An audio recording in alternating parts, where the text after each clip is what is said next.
Ya, selamat pagi pemirsa, apa kabar Anda hari ini? Kami hadir kembali dalam iNews Pagi melengkapi informasi Anda pada pagi hari ini.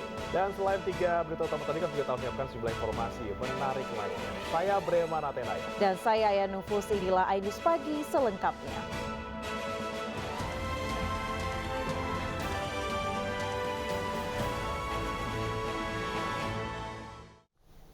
Pemirsa, sebuah minibus terjun ke sungai usai menabrak pembatas jalan di Jalan Poros Trans Sulawesi, Pinrang, Sulawesi Selatan. Satu penumpang meninggal dunia usai terseret arus sungai.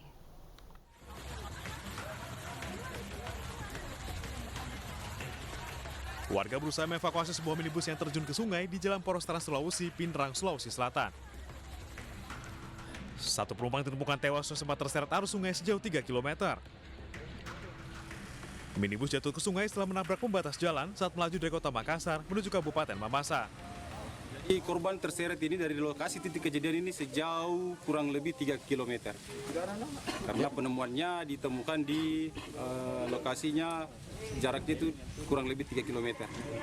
Dalam keadaan meninggal dunia. Selain satu korban tewas, 7 orang lain yang mengalami luka-luka dan dibawa ke rumah sakit Lansinrang. Rombongan ini rencanakan mudik ke kampung halaman mereka di Kabupaten Mamasa untuk merayakan Natal dan Tahun Baru. Dari Pinrang, Sulawesi Selatan, Erwin Eka Pratama, iNews melaporkan.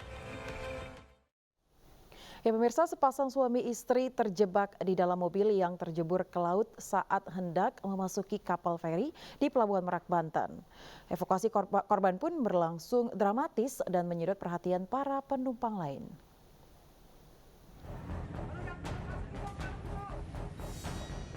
Sejumlah petugas terjun ke laut untuk menyelamatkan penumpang yang mobilnya jatuh ke perairan Selat Sunda di Pelabuhan Merak, Cilegon, Banten, Jumat malam. Evakuasi berlangsung dramatis dan menyedot perhatian para penumpang yang tengah mengantre masuk kapal. Korban sempat terjebak di dalam mobil saat mobilnya tercebur ke laut. Kedua penumpang yang merupakan pasangan suami istri ini pun berhasil dievakuasi dalam kondisi selamat. Menurut hasil penyelidikan awal, peristiwa ini diduga akibat kelalaian petugas penjaga pintu kapal feri Salem, di mana saat mobil hendak menaiki kapal, pintu yang menjadi jembatan terjatuh. Diketahui awal jenis kendaraan Toyota dan berwarna silver jatuh ke dalam laut pasca hendak melintas remdor menuju ke dalam kapal feri Salem. Peristiwa diketahui sekitar pukul 22.00 WIB. Dan mengetahui hal itu, Bapak Kapolda Banten langsung cepat menuju TKP. Sekitar 10 menit berada di TKP dan kemudian memastikan bahwa 2 orang yang berada di dalam mobil Toyota tersebut dipastikan dalam kondisi selamat, laki-laki dan perempuan. Usai diselamatkan, kedua korban langsung dilarikan ke Rumah Sakit Krakatau Medika Cilegon. Sementara polisi terus menyelidiki peristiwa ini dan memeriksa pengelola Pelabuhan Merak. Dari Cilegon, Banten, Iskandar Nasution, iNews melaporkan. Menteri Perhubungan Budi Karya Sumadi meminta maaf soal insiden mobil jatuh ke laut di Pelabuhan Merak, Banten. Budi meminta PT ASDP bertanggung jawab atas peristiwa ini. Permintaan maaf Budi Karya Sumadi disampaikan saat meninjau lokasi insiden mobil tercebur ke laut di Pelabuhan Merak, Cilegon, Banten. Peristiwa terjadi saat mobil minibus yang dikendarai sepasang suami istri akan masuk ke kapal Salem di Dermaga 2 Pelabuhan Merak, Cilegon, Banten pada Jumat malam. PT SDP Indonesia Ferry selaku pengelola pelabuhan juga diminta untuk bertanggung jawab dengan memberikan ganti rugi dan biaya pengobatan secara gratis kepada korban. Peristiwa ini akan dijadikan bahan evaluasi agar peristiwa serupa tidak terjadi kembali. Saya atas nama pribadi dan atas nama kementerian yang tentu ASDP adalah saudara saya minta maaf atas kejadian itu. Tentu itu adalah suatu pelajaran yang paling berharga bagi kita untuk memanage lebih baik dari apa yang sudah ada. Yang kedua, kita pastikan bahwa segala hal-hal yang sifatnya menjadi kewajiban, saya minta kepada ASDP untuk memberikan satu ganti rugi, mengadakan perawatan, dan juga berkaitan dengan apa yang perlu. Sebuah truk ekspedisi mengalami kecelakaan di Jalan Gronggong Kabupaten Cirebon, Jawa Barat.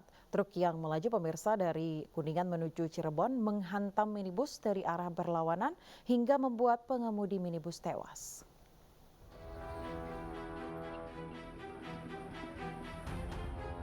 Inilah video amatir yang merekam sejumlah korban kecelakaan tergeletak usai kendaraan yang mereka tumpangi bertabrakan dengan sebuah truk. Kecelakaan ini terjadi di ruas jalur Puncak Gronggong, tempatnya di Desa Patapan, Kecamatan Beber, Kabupaten Cirebon, Sabtu siang. Dua kendaraan yang terlibat kecelakaan, yakni truk ekspedisi dan minibus. Akibat kecelakaan ini, Wahyudi, pengemudi minibus, tewas di lokasi kejadian usai terjepit badan kendaraan. Korban tewas dengan luka serius pada bagian kepala dan tubuh dan langsung dibawa ke Rumah Sakit Gunung Jati. Sedangkan 7 penumpang minibus dan sopir serta kernet truk dibawa ke Puskesmas Beber. Kecelakaan ini terjadi saat truk ekspedisi melaju dari Kuningan menuju Cirebon berusaha menyalip kendaraan di depannya. Diduga kurang antisipasi, truk kemudian menghantam minibus yang melaju dari arah berlawanan. Truk box itu melaju dari arah Kuningan menuju ke Cirebon. Pada saat mendahului dari arah kanan, terjadi tabrakan dengan kendaraan Daihatsu Luxio yang melaju dari arah Cirebon ke Kuningan. Dari kejadian tersebut, korban meninggal satu, yaitu supir atau pengemudi dari Daihatsu Luxio. Petugas dari unit Gakum Satlantas Polres Cirebon telah melakukan olah TKP dan meminta keterangan sejumlah saksi, termasuk sopir truk, guna mengungkap penyebab pasti kecelakaan. Dari Cirebon, Jawa Barat, Toy Skandar, iNews melaporkan. Pemirsa, minibus pengangkut pemudik di Tanah Toraja, Sulawesi Selatan menabrak tiang listrik hingga roboh. Tidak ada korban jiwa dalam peristiwa ini, namun kerugian diperkirakan mencapai puluhan juta rupiah.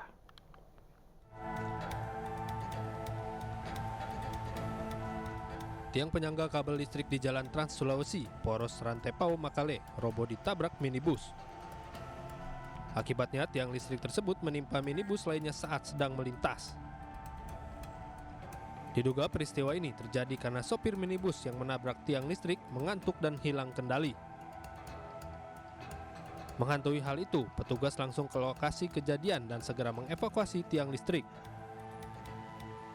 Meski sempat mengalami kemacetan, namun arus lalu lintas dapat diurai oleh petugas dari Satlantas Polres Tanah Toraja.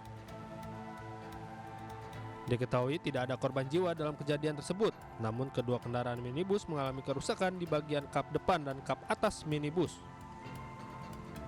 Sementara itu, kerugian yang dialami kedua kendaraan ditaksir mencapai puluhan juta rupiah. Dari Tanah Toraja, Sulawesi Selatan, Jofri Tonapa, iNews melaporkan. Pemirsa, sebuah rumah di Medan, Sumatera Utara ludes terbakar. Api diduga berasal dari korsleting listrik.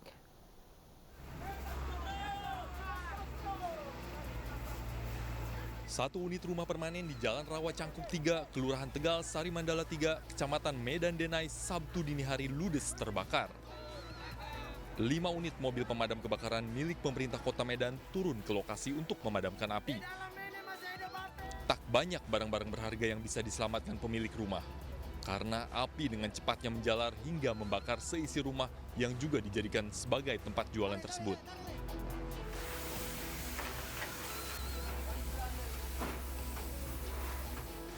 Saat kebakaran terjadi, pemilik rumah sedang tertidur lelap bersama istrinya.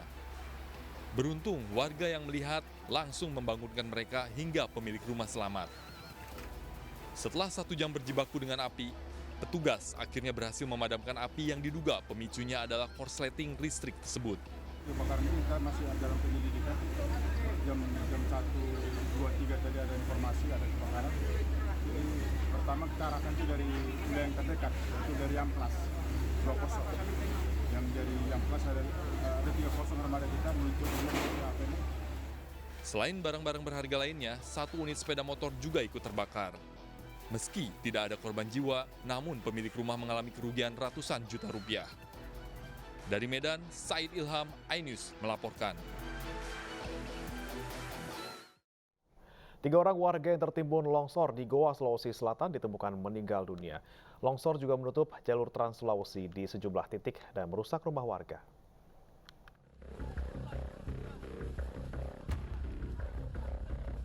Petugas gabungan dibantu warga mengevakuasi jasad korban longsor yang ditemukan tertimbun di Kelurahan Bontolarung, Kecamatan Tinggi Moncong, Kabupaten Goa, Sulawesi Selatan. Hingga Sabtu sore, 3 orang korban yang ditemukan yakni Ultazam, Hasan, dan Anwar yang sebelumnya dilaporkan tertimbun material longsor ditemukan dalam kondisi meninggal dunia. Selain di Kecamatan Tinggi Moncong, longsor menimpa 5 rumah warga yang berada di pinggir tebing di Kecamatan Parangloe dan mengakibatkan 1 orang tertimbun. Menurut petugas, korban tersebut masih dalam pencarian. Jadi longsor yang lumayan parah. Untuk informasi sementara masih ada 1 warga yang tidak ditemukan.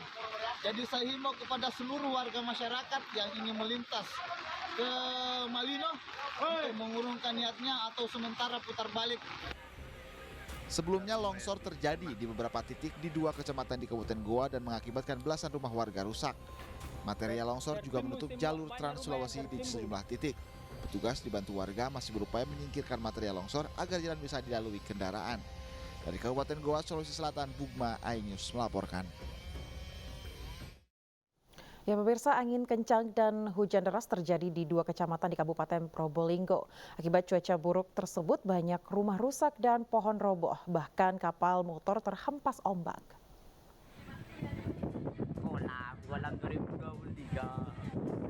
Angin kencang dan hujan deras mengakibatkan rumah rusak dan pohon roboh.